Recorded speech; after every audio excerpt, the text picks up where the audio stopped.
Once there was a woman called Felicity. Felicity always wanted to be an artist, but she never knew it. Felicity's parents were artists, and when she was growing up, her parents never had any money. Felicity's mother made sculptures of dogs, and her father made sculptures of cats, and generally they made very little money. One summer, Felicity said, "Mom, Dad, I want a brother. I'm so bored. You're always making your sculptures. I've read all the books in the house. I'm bored. Please give me a brother." Felicity's parents looked at her. "Darling," said her mother, "we don't have enough money. I'm sorry. But look, I'm making these new Pekingese sculptures. I think they'll sell really well. Maybe next year we'll have the money." When Felicity went to university, she studied law, and she worked hard to become a lawyer. Felicity's parents were happy for her, but they didn't know anything about law. They never knew how to talk to her about work. When they asked questions about her job, Felicity told them about it, and then they said, "Oh, we don't understand what you're talking about. We're artists, remember?" Felicity was good at her job and she made a lot of money. By the age of 25, she had bought a house. Still, something felt wrong. She thought maybe she needed to fall in love. So she got a boyfriend, but that still felt wrong. She got a girlfriend, but that also felt wrong. Something was wrong in her life, but what was it? One day, Felicity walked past an art supplies shop. Suddenly, it was like someone else was moving her body. She went inside, bought painting supplies, went home and started painting. "Why am I painting?" thought Felicity. But she didn't stop. The more she painted, the better she felt. All this time, Felicity had needed art. The wrongness she felt, it was because she needed to make art. She took a few months off work and told her boss that she needed a break, and she spent all her time painting. A few months later, Felicity looked at what she had made. She had painted landscapes, the mountains, the sea, all kinds of places. She could see where she had started, how bad her work had been, but she knew from her parents how difficult art was. She knew what hard work was, and her last landscapes were good. But when Felicity got back to work and showed her landscape paintings to her friends, they weren't interested. "Oh, that's nice," said Annabelle. "I sometimes paint mugs. It's really relaxing." "Do you think you'll sell it?" said her boss. He could only think of money. Felicity felt awful. Couldn't they see how important this was?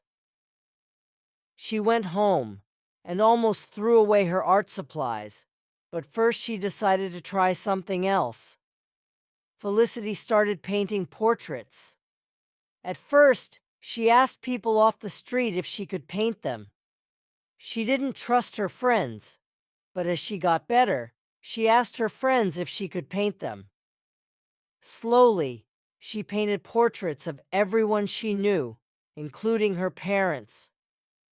Again, several months passed, and again Felicity looked back at her work and knew her portraits were good. But the only people who said nice things about them were Felicity's parents. Everyone else said things like, "That's not how my nose looks," or "You've used the wrong color there." Felicity wanted to scream. Couldn't they understand? This was art. She wasn't trying to paint perfect portraits. She was trying to make the wrongness inside her go away. So Felicity decided to go abstract. Instead of landscapes and portraits, she painted strange shapes. She painted angry shapes. She used colors together that shouldn't go together. She made it so abstract that she didn't know what she was doing. Finally, Felicity stopped and looked at her work, and she hated it. She loved her landscapes and her portraits, but this abstract work? What is this? Thought Felicity. I painted this and I don't even know what this is. Do people actually like this stuff? It doesn't mean anything. Felicity threw her abstract paintings out of the window. Below the window was a large bin, and the paintings flew down to the bin like small birds. Then Felicity got into bed and cried. The next day, she woke up early because someone was talking loudly outside her window. Can you believe it? They just threw it away. This will look great on our wall.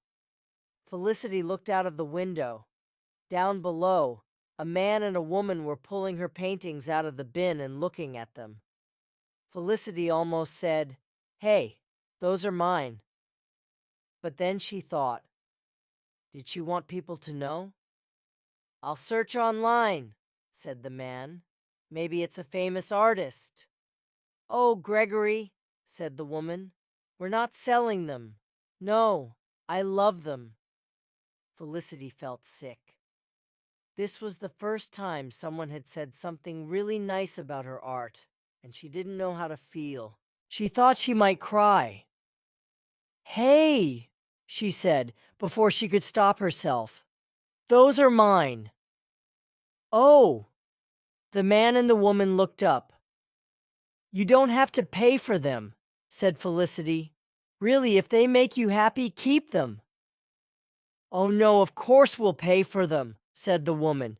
"I can't believe you were going to throw them away." "Give me just 1 minute," said Felicity.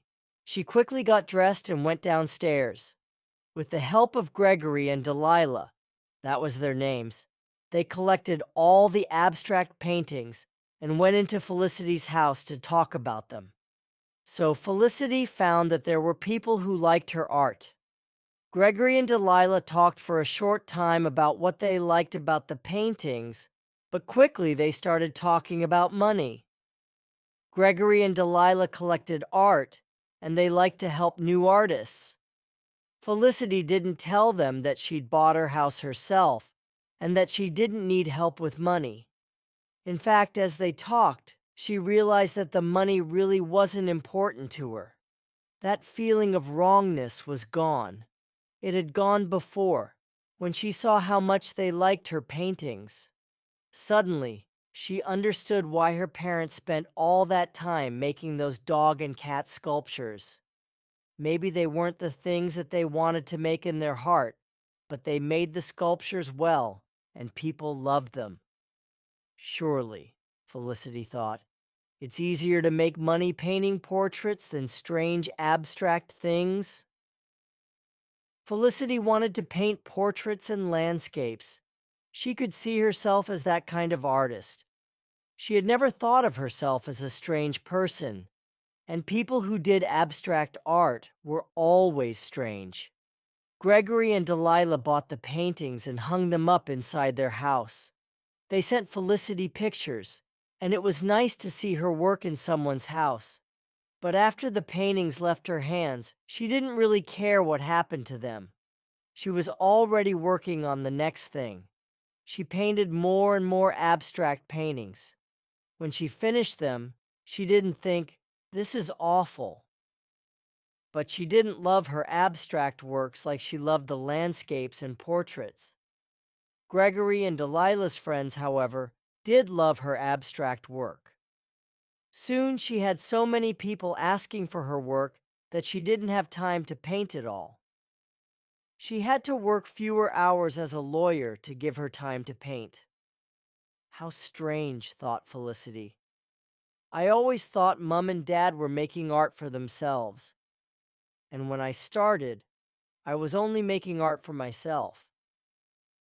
But now it's like a gift I'm giving to everyone else. And so more and more houses filled up with Felicity's paintings, and with each painting she finished, her heart grew fuller. Sometimes, when she was bored, she painted a landscape or a portrait. She never told anyone about these. She hung them up inside her house and never sold them. To be honest, she had no idea if they were good or bad, but it didn't matter. They were for her. The shape of her art was abstract, but the shape of her heart was a smiling face and a field in summer.